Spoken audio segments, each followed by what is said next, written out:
Hello friends, आप देख रहे हैं आपका चैनल शेयर बाजार विद आयुष। और दोस्तों, इस वीडियो में चर्चा करेंगे आईपीओज, जीएमपी, अपडेट सब के बारे में। तो आप लोग देखिएगा वीडियो को पूरा ज़रूर, लेकिन उससे पहले अभी तक अगर आप चैनल को सब्सक्राइब नहीं किया तो ज़रूर सब्सक्राइब कर लीजिएगा। तो शुरुआत दोस्तों करते हैं यूरो प्रतीक सेल से, क्योंकि आपको पता ही है ये नया मेन बोर्ड आईपीओ है और ये ओपन होने वाला है फ्रॉम 16 सितंबर टू 18 सितंबर। एक बार ध्यान रखिएगा, 15 तारीख को यानी मंडे को कंपनी की एंकर बुक निकल कर आएगी। तो उस दिन हमको तो लगेगी कौन कौन से निवेशक हैं, एंकर्स जो पार्टिसिपेट करते हुए देखने को मिलने वाले हैं। बट यूरो प्रतीक सेल्स ₹1 की फेस के लिए कंपनी अपना आईपीओ लेकर आ रही है। ₹247 का इसका प्राइस बैंड है, 60 शेयर का लॉट साइज है। एक पूरा का पूरा ओएफएस है करीबन 450 करोड़ का। ₹13 का एम्प्लॉयज़ के लिए डिस्काउंट रखा गया है, तो दोनों एक्सचेंजेस पे ये लिस्ट होगा। इस बात का ध्यान रखिएगा, इस आईपीओ के अंदर 50% रिजर्वेशन क्यूआईबीज के लिए रखा गया है, तो 35% रखा गया है फॉर द रिटेल कैटेगरी और 15% रखा गया है हिस्सा फॉर द एचएनआई कैटेगरी। लेकिन ज़रूर देखना दिलचस्प होगा कि किस तरीके का रिस्पॉन्स इस कंपनी को मिलता हुआ दिखता है। ओवरऑल अगर आप वैल्यूएशन की बात करते हैं तो क्योंकि पूरा ओएफएस है, तो दोस्तों कंपनी का जो आईपीओ का वैल्यूएशन रहेगा वो 33 टाइम्स के आसपास का रहेगा। ओवरऑल कंपनी के रिटर्न रेशियोज बढ़िया दिखते हैं, जिसमें कंपनी का रिटर्न ऑन इक्विटी लगभग 40% का है, तो रिटर्न ऑन कैपिटल एम्प्लॉयड 45% का। रेवेन्यू वाइज भी अगर आप कंपनी को देखेंगे तो कंपनी का रेवेन्यू बढ़ता हुआ दिख रहा है, साथ में कंपनी का मुनाफा भी बढ़ता हुआ दिख रहा है, जो अपने आप में कुछ कंपनी की पॉजिटिव पॉइंट्स दिखते हैं। बट हाँ, वैल्यूएशन आप कह सकते हैं कि ऐसे जहाँ पे जो बहुत एक्सपेंसिव भी नहीं दिखते हैं, लेकिन ऐसा भी नहीं कि बहुत सस्ते हों। तो इसके बारे में एक डिटेल वीडियो लेकर आएंगे हम, जिसमें हम बात करेंगे कंपनी के बारे में। बट हाँ, ये आईपीओ भी इंटरेस्टिंग रहेगा। फिर आता है दोस्तों अगला आईपीओ, जिसका नाम है वीएमएस टीएमटी। ये आईपीओ आपको पता है 17 सितंबर से 19 सितंबर के बीच में ओपन होगा। ₹10 की इसकी फेस वैल्यू है, 94 से 99 का प्राइस बैंड है, 150 शेयर्स का लॉट साइज है, पूरा का पूरा फ्रेश इशू है, 148.5 करोड़ का। तो दोनों एक्सचेंजेस पे लिस्ट होगा। सबसे इंटरेस्टिंग बात इस आईपीओ को लेकर दोस्तों क्या है, ज़रूर काफ़ी बड़ा आईपीओ नहीं है, मात्र 148 करोड़ का है, लेकिन इसमें सबसे इंटरेस्टिंग बात यह है कि जो रिजर्वेशन रखा गया है, क्यूआईबीज को इस आईपीओ में सिर्फ 30% हिस्सा दिया गया है, तो रिटेल को 50%। मतलब आपने कोई आईपीओ ऐसा देखा नहीं होगा जिस पर रिटेल को 50% दिया जाता है। अभी कह सकते हैं कुछ आईपीओ आ रहे हैं जिस पर रिटेल कैटेगरी थोड़ी सी बढ़ती हुई दिख रही है, कहीं पे 40% था, तो यहाँ पर तो सीधा 50% आ गया। तो एचएनआई कैटेगरी को यहाँ पर 30% ना देकर मतलब माफ कीजिएगा 15% ना देकर 20% दिया गया। तो यहाँ पर एचएनआई कैटेगरी भी ज़्यादा है, तो क्यूआईबी कैटेगरी भी अगर आप देखेंगे तो कितनी आपको देखने को मिल रही है, करीबन 30% की। बाकी आप इसके रिटर्न रेशियो देखेंगे तो आपको इतना कुछ खास नहीं दिखेंगे, क्योंकि डेट टू इक्विटी भी काफ़ी हाई है, रिटर्न कैपिटल एम्प्लॉयड भी कंपनी का कुछ खास नहीं है, प्राइस टू बुक वैल्यू भी इस प्रकार की है। वैल्यूएशन कह सकते हैं कंपनी ने बहुत ज़्यादा ऊपर नहीं रखी, 14 के पी पे कंपनी अपना आईपीओ लेकर आ रही है।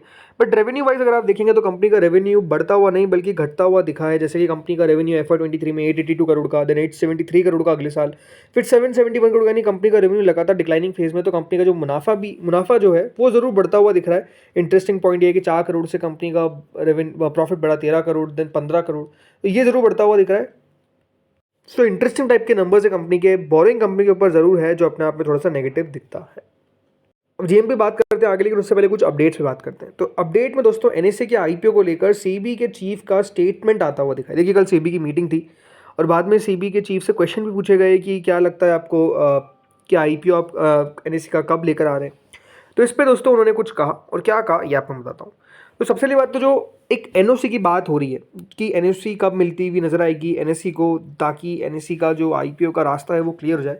तो इस पर सेबी चीफ तुहिन कांता पांडे ने कहा कि लैक्स ऑफ इन्वेस्टर्स वेट कर रहे हैं कि one of the biggest listing होगी देखिए भारत के बाजार में।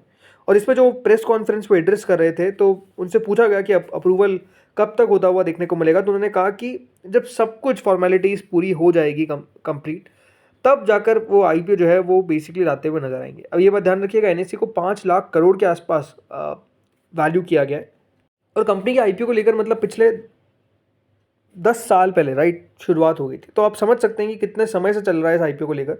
बट अभी तक वो कह सकते हैं जो एनओसी है वो हुआ नहीं है। जो एनओसी ये बताया जा रहा है कि जैसे सेटलमेंट रिलेटेड प्रोसीडिंग कंप्लीट हो जाएगी तो एनओसी भी जो है वो बेसिकली आ जाएगी। ये दोस्तों एनएससी के जो नए चेयरमैन हैं उनके द्वारा साफ साफ कहा गया। सो अब लेट्स सी होता क्या। एक्सपेक्टेशन तो यही कि दोस्तों अगले साल तक लिस्ट होने की एक्सपेक्टेशन है, बट डेफिनेटली थोड़ा सा वेट करना पड़ेगा, क्योंकि अपने आप में आईपीओ बड़ा रहेगा। और सेबी का जब पूरा जो कह सकते हैं सेटलमेंट प्रोसेस है वो पूरी हो जाएगी इनकी एनएससी की सेबी के साथ, तब जाकर आईपीओ लेकर आएंगे। अब आते हैं अगली कंपनी पे। अगली कंपनी जो है दोस्तों वो है ग्रो, और बताया जा रहा है कि ये अपने पेपर्स फाइल कर सकती है आईपीओ को as early as next week. तो दोस्तों बिलियन ब्रेन्स गैराज वेंचर्स जो पेरेंट कंपनी है या फिर पेरेंट है of India's largest investment platform Groww का, प्रिपेयर कर रहा है for an IPO in Mumbai as early as next week. ये दोस्तों याद रखिएगा, आपको Microsoft corporation chief executive officer Satya Nadella के द्वारा बैक्ड है और ये जो फर्म है ये करीबन 650 से 800 मिलियन डॉलर के आसपास रेज कर सकती है at a valuation of close to $8 billion. So यहाँ पर आप कह सकते हैं वैल्यूएशन कितनी रहेगी, कैसी रहेगी, वो तो पता चलेगा हमको आगे। बट अगर वैल्यूएशन की बात करते हैं तो यही है कि ग्रो जो है वो लगातार बातचीत कर रहा है। और अगर अभी आप देखेंगे जो नियरेस्ट लिस्टेड कंपेटिटर है वो है एंजल वन, जो करीबन $2.3 बिलियन के आसपास करेंटली ट्रेड करता है। तो अगर इनकी वैल्यूएशन ज़्यादा रखी जाती है तो डेफिनेटली उसका असर आपको बाकी कंपनीज पर भी बढ़ता हुआ नजर आएगा। सो लेट्स सी होता क्या है, कब पेपर्स फाइल करती है कंपनी अपने आईपीओ को लेकर, वो देखते हैं, और कितना डाइल्यूट करती है वो भी देखने वाली बात रहेगी। अब बात करते हैं कुछ इंटरेस्टिंग क्या है। देखिए आपको बताइए, हाल ही में फिजिक्स वालों ने डीआरएसपी फाइल करी और इसमें 5 यूनिक थ्रेट जो है वो इन्होंने अपने बिजनेस को बताया। और ऐसे थ्रेट आप जो है वो नहीं सुनेंगे और अपने आप में बहुत ही इंटरेस्टिंग थ्रेट्स हैं जो बेसिकली दोस्तों कंपनी के द्वारा बताए गए। सो क्या क्या थ्रेट कंपनी के द्वारा बताए गए, चलिए आपको बताता हूँ। तो जो पहला थ्रेट बताया गया है वो दोस्तों स्टूडेंट सेफ्टी और मिसकंडक्ट इंसिडेंट का। देखिए कंपनी ने बताया कि उनको एलिगेशंस फेस करने पड़े थे of harassment and misconduct at its offline centres. 2023 के अंदर एक वायरल वीडियो भी आया था जिसमें जो स्टाफ था वो पुश कर रहा था स्टूडेंट्स को, वाइल अनदर इंसिडेंट जहाँ पे एक स्टूडेंट जो था वो थ्रेटन कर रहा था टीचर को ओवर अ वीडियो कॉल। तो इस तरीके के भी थ्रेट जो है वो दोस्तों कंपनी के लिए हो सकते हैं। एक सीरियसली एक ऐसा भी आया था कि एक सीलिंग फैन जो है वो बेसिकली गिर गया था स्टूडेंट के ऊपर नई दिल्ली में। तो ये बात ध्यान रखिएगा, कंपनी के लिए एक थ्रेट है।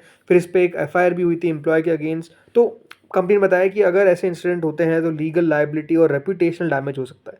दूसरा कंपनी बताया इंटेलेक्चुअल प्रॉपर्टी रिस्क। फिजिक्स वाला ने एडमिट किया है कि जो उनका स्टडी मटेरियल है वो हो सकता है कि देखिए उसका रिस्क है कि कोई अलग तरीके से उसको कॉपी कर ले, राइट। तो इंडस्ट्री में जहाँ पे क्रेडिबिलिटी और ओरिजिनलिटी काफ़ी इंपॉर्टेंट है, एलिगेशंस लग सकते हैं कि जिससे जो ब्रांड ट्रस्ट है और इन सब पे लीगल कॉस्ट जो है वो बढ़ सकती है। ये कंपनी ने बताया कि हो सकता है कि फिजिक्स वाला का जो स्टडी मटेरियल है वो किसी से मिलता जुलता हो, तो वो भी अपने आप में एक प्रॉब्लमेटिक हो सकता है।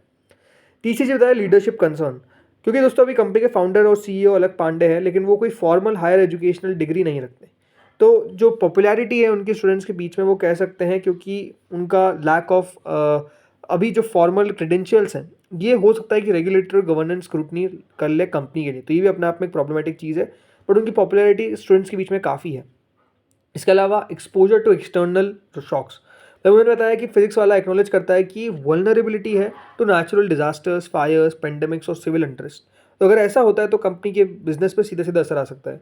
और इसके बाद बताया एक और कि फिजिक्स वाला बताता है कि देखिए जो भी उनकी स्टोरी है पब्लिक इन्वेस्टर को कन्विंस करवाने की कोशिश करता है, तो ये सारे जो रिस्क है ये अंडरलाइन करते हैं चैलेंज कि किस तरीके से कंपनी अपना रैपिड एक्सपांशन कर सके, ऑपरेशनल डिसिप्लिन रखे। ये सारी चीज़ें बहुत इंपॉर्टेंट है कंपनी के लिए। तो ये दोस्तों चीज़ें जो है वो कंपनी ने बताई है। चलिए अब बात करते हैं दोस्तों जीएमपी पे। तो जीएमपी में वीएमएस टीएमटी की जीएमपी 10 रुपये पे कायम है, वहाँ पर कोई ना उतार चढ़ाव देखने को मिल रहा है, स्टेबल है 10 रुपये पे। अब देखते हैं क्या होता है, अब जब आईपीओ खुलता है तब ज़्यादा एक्शन देखने को मिलता है। देन यूरो प्रतीक सेल्स की जीएमपी में कोई शुरुआत अभी तक देखने को नहीं मिली है, 0 रुपये पे कायम है, कोई यहाँ पर बदलाव नहीं है। फिर आता है दोस्तों देव एक्सेलरेटर, 12 रुपये तक प्रीमियम गया, अब 10 रुपये पे आ चुका है, 16.39% पे ये प्रीमियम। तो यहाँ पर भी आप कह सकते हैं कि मेजरली 10 रुपये पे स्टेबल रही है, उसके बाद कोई बहुत ज़्यादा ट्रेड होते हुए देखने को नहीं मिले। ये बात ध्यान रखिएगा, देव एक्सेलरेटर आईपीओ को अच्छा रिस्पॉन्स मिला था 64 टाइम्स का। अलॉटमेंट मंडे को आता हुआ दिखेगा और लिस्टिंग 17 को होगी।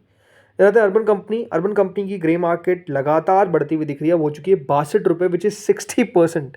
मतलब लास्ट आईपीओ अगर आप देखेंगे आदित्य इन्फोटेक था जिसने बहुत अच्छी लिस्टिंग दी थी। और ऐसा लगता है कि अर्बन कंपनी अगला आईपीओ रहेगा जो बहुत अच्छी लिस्टिंग देता हुआ दिखेगा, बिकॉज जीएमपी लगातार बढ़ती हुई दिख रही है, लगातार जो है वो बढ़ती जा रही है और जो ट्रेड्स हो रहे हैं वो भी ऊपर के हो रहे हैं। तो अपने आप में बहुत अच्छी बात है। देन आते हैं श्रृंगार हाउस ऑफ मंगलसूत्र पे, लगभग 19% दोस्तों प्रीमियम इसका भी चल रहा है 31 रुपीज़ पे। 33 रुपीज़ तक गई थी बट अभी यहाँ पर कायम है। बाकी इन तीनों आईपीओ का अलॉटमेंट 15 तारीख को आएगा और लिस्टिंग 17 तारीख को होगी, तब देखते होता क्या है। आप सबको ऑल द बेस्ट। तो दोस्तों इस वीडियो में इतना ही था। Thank you friends watching this video.